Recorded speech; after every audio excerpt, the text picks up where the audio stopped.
राज ठाकरे यांच्या भाषणानंतर छत्रपती संभाजीनगरातील मनसे आता औरंगजेबाच्या कबरीबद्दल आक्रमक झालेली आणि त्यांनी अत्यंत महत्त्वाच्या मागण्या करणारं या ठिकाणी निवेदन जिल्हाधिकाऱ्यांना देण्यात आलेलं आहे। महत्त्वाची गोष्ट म्हणजे या चादरीचं सुशोभीकरण करून कबरीचं सुशोभीकरण काढण्यात यावं, या ठिकाणी शाळांच्या सहली कंपल्सरी करण्यात याव्यात आणि त्या ठिकाणी मराठ्यांना संपवलेला औरंगजेब गाडला गेला अशा पद्धतीचे बोर्ड लावावेत, ही एक मागणी या ठिकाणी केलेली आहे। सुमित खांबेकर आपल्यासोबत आहे। सुमित, काय मागणी?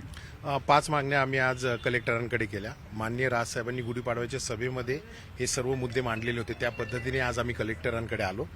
पहिली मागणी आम्ही अशी केली आहे की जर तिथं कबरीजवळ कुठली सजावट असेल तर ती काढण्यात यावी। याच्यानंतर तिथं सजावटीवर कुठलाही सरकारी खर्च केला जाऊ नये ही स्पष्टपणे मागणी आम्ही त्याच्यामध्ये दिली।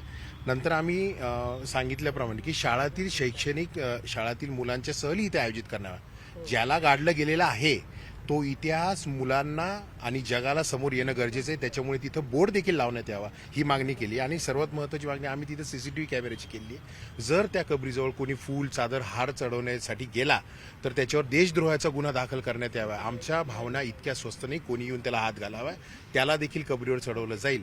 अशा प्रकारच्या सगळ्या मागण्या आम्ही कलेक्टरांना केल्या आणि कलेक्टरांनी लवकरच त्या मागण्या मान्य करण्याचं आश्वासन दिले। पण सुमित, औरंगजेबाची इच्छाच ही होती की त्या ठिकाणी कसल्या पद्धतीचं सुशोभीकरण होऊ नये, सामान्य गोरगरिबासारखी आपली कबर दिसावी आणि त्याच पद्धतीने ते मेंटेन केले जातं। तिथे सुशोभीकरण आता तरी दिसत मी जी मुद्दा मांडलेला आहे की जर तिथं सुशोभीकरण असेल तर ते काढलं जावं, त्याच्यावर कुठलाही सरकारी खर्च नको। आता सरकारी खर्च म्हणजे काय, रंगरंगोटी केली जाते, तिथं डेव्हलपमेंट केली जाते, तिथं रस्त्यासाठी मध्ये जातानाची जे सगळे कामं केली जातात, बांधकामाची कामं केली जातात, हे कामं आता अपेक्षित नाही आम्हाला। ती ज्या स्थितीमध्ये होती त्या स्थितीमध्ये तिला ठेवण्यात यावं आणि तिथं बोर्ड लावण्यात यावा ही प्रमुख मागणी आम्ही केली। बोर्ड आणि शाळेच्या सहली सुद्धा तुम्ही मागणी करताय, हा इतिहास जिवंत राहायला पाहिजे। 100% जो माणूस आमच्या मराठ्यांना गाडायला इथं आलेला होता, मारायला आलेला होता, त्याला तो स्वतः गाडला गेला, हा इतिहास आमचा आहे आणि तो सर्वांसमोर यायलाच पाहिजे। त्याच्यासाठी ही गोष्ट गरजेची आहे आणि ते स्पष्टपणे शासनाला आज आम्ही सांगितलेलं आहे। आता थोडक्यात ओव्हरऑल जर सगळं आपण बघितलं तर कबर तिथून हटवली जाऊ नये असंच मनसेची भूमिका आहे। महाराष्ट्र नवनिर्माण सेनेने आणि साहेबांनी स्पष्टपणे सांगितलेलं आहे की हा इतिहास पुसला जाऊ नये। हा जो इतिहास आहे की आमच्या जो शत्रू आमच्यावर चाल करून आलेला होता त्याला कशा प्रकारे गाडला गेला हा इतिहास जगासमोर येणं गरजेचं आहे, त्याच्यामुळे ही मागणी आम्ही लावून धरत आहे। आता या मागण्या पूर्ण होत आहेत की नाही याच्यासाठी तुम्ही कबरीची वॉच करणार, कबरीवर जाऊन येणार? मी निश्चितच आत्ता मी पत्र दिलेलं आहे। काय, लोकशाही मार्गामध्ये आम्हाला पहिले पत्र देण्याचा जो अधिकार आहे की शासन दरबारी आमच्या मागण्या आम्ही पोहोचवलेल्या आहे। जर सरकारने अंमलबजावणी केली नाही, कुठला खर्च करण्याचा प्रयत्न केला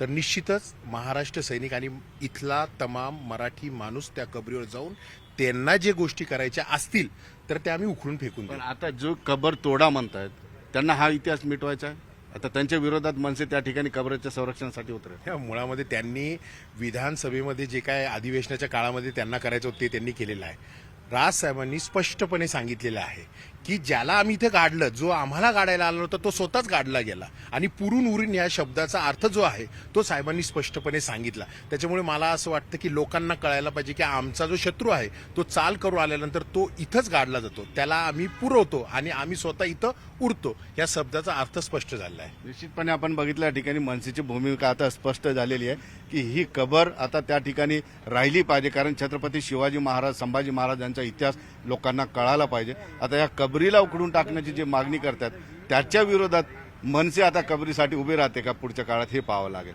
सुधीर जाधवसह सिद्धार्थ गोदाम, न्यूज 18 लोकमत, छत्रपती संभाजीनगर।